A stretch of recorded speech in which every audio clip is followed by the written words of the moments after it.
I wish I had not waited 14 years. Somebody said if you want to lose something, lose money. You can get that back. 8 out of 10 millionaires have been financially bankrupt. Walt Disney filed bankruptcy 7 times and had 2 nervous breakdowns.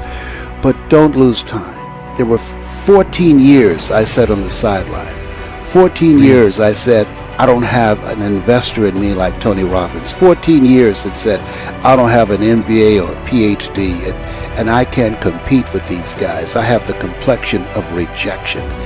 14 years I silenced myself. Wow. And so I regret that, because there's some people that maybe if they'd heard my voice, they would not have turned to drugs. If they'd heard my voice, their lives would have taken a different direction. And I can't get those 14 years back. That haunts me, and I think that drives me when I speak with such energy. I'm trying to make up for that time, but I can't. You don't achieve worthwhile goals quickly or easily. They take time. They take struggle.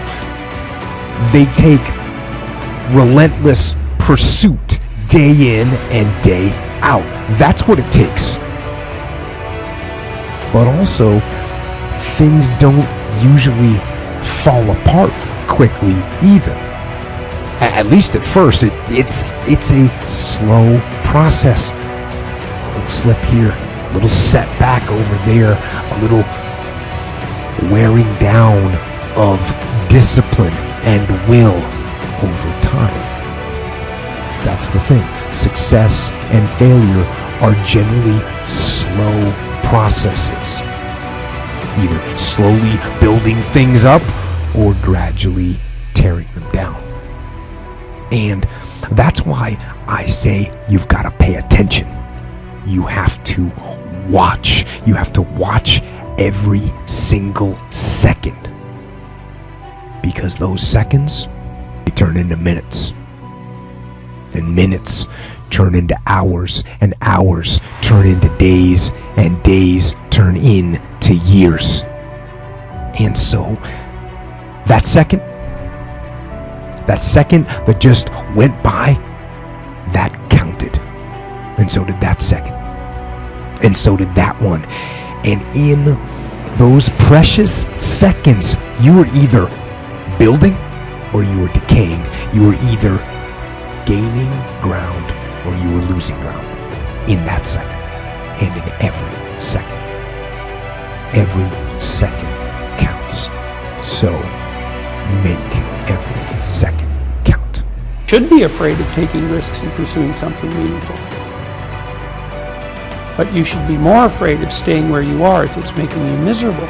It's like the first thing you want to do is dispense with the idea that you get to have any permanent security outside of your ability to contend and adapt. It's the same issue with children. It's like you're paying a price by sitting there being miserable. You might say, well, the devil I know is better than the one I don't. It's like, don't be so sure of that. The clock is ticking. Yeah, and if you're miserable in your job now and you change nothing, in 5 years you'll be much more miserable and you'll be a lot older. It's a luxury to pursue what makes you happy. It's a moral obligation to pursue what you find meaningful. And that doesn't mean it's easy. You know, if you take people, and I've told you this, and you expose them voluntarily to things that they are avoiding and are afraid of, you know, that they know they need to overcome in order to meet their goals, their self-defined goals. If you can teach people to stand up in the face of the things they're afraid of, they get stronger. And you don't know what the upper limits to that are, because you might ask yourself, like, if for 10 years, if you didn't avoid doing what you knew you needed to do, by your own definitions, right, within the value structure that you've created, to the degree that you've done that, what would you be like? Well, you know, there are remarkable people who come into the world from time to time, and there are people who do find out over decades-long periods what they could be like if they were who they were, if they spoke their being forward. And they get stronger and stronger and stronger, and we don't know the limits to that. We do not know the limits to that. Time is short. What is your life? It's even a vapor that appeareth for a little time and then vanisheth away. If someone had told me when I was 20 years old that life was very short and would pass just like that, I wouldn't have believed it.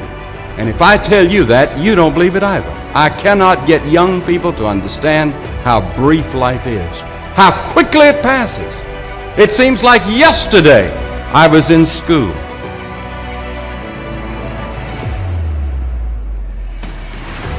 Every one of us here has been given the same amount of time in a day.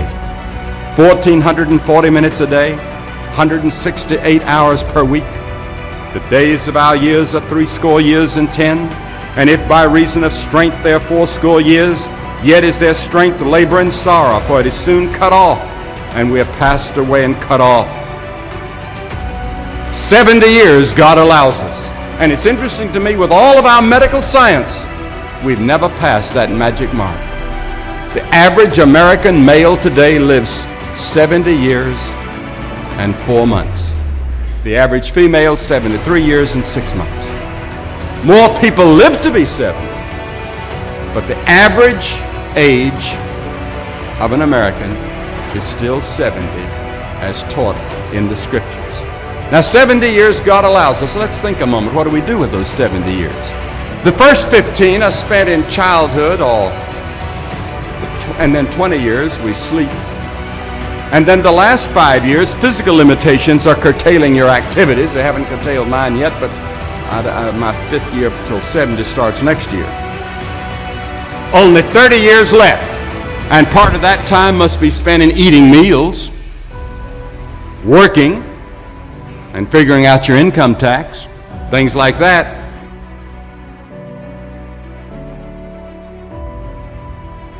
Now is the accepted time. The things we ought to do, the classes we ought to take, the books we ought to read, do it now. The family that needs you, spend more time now. Write that letter home now that you've been meaning to write. Money you ought to give now. Time for study, do it now. People you ought to witness to, do it now. Every time the clock ticks, it seems to say now. Today, if you will hear his voice.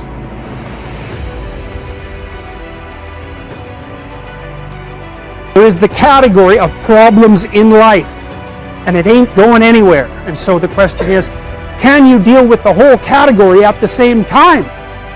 That's the thing. That's how to be in the world, is to deal with that category all at the same time. And so how did human beings, what did they come up with as a solution? And that's so cool too, because the solution they come up with not only was the heroism that allows you to approach what you're terrified by and what you find offensive and to learn from it, but also the idea of sacrifice, and that was played out by cultures everywhere, including human sacrifice. And you think, what the hell was up with those crazy bastards so long ago? They were sacrificing to gods all the time. What kind of clueless behavior was that? Burn something and please God. Burn something valuable and please God. It's like, what was with them? What were they thinking? Well, they weren't stupid, those people. If they were stupid, we wouldn't be here. They were not stupid, and believe me, they lived under a lot harsher conditions than we do. So those were some tough people, man. You know, back then you'd last about 15 minutes. So you don't want to be thinking of your ancestors as stupid. Like, there's no real evidence that we're much different cognitively than we were 150,000 years ago. So anyways, sacrifice. What does that mean, sacrifice? Well, it's a discovery, man. It's the discovery of the future. It's like the future is actually the place where there is threat. It's always going to be there. So what do? You make sacrifices in the present so that the future is better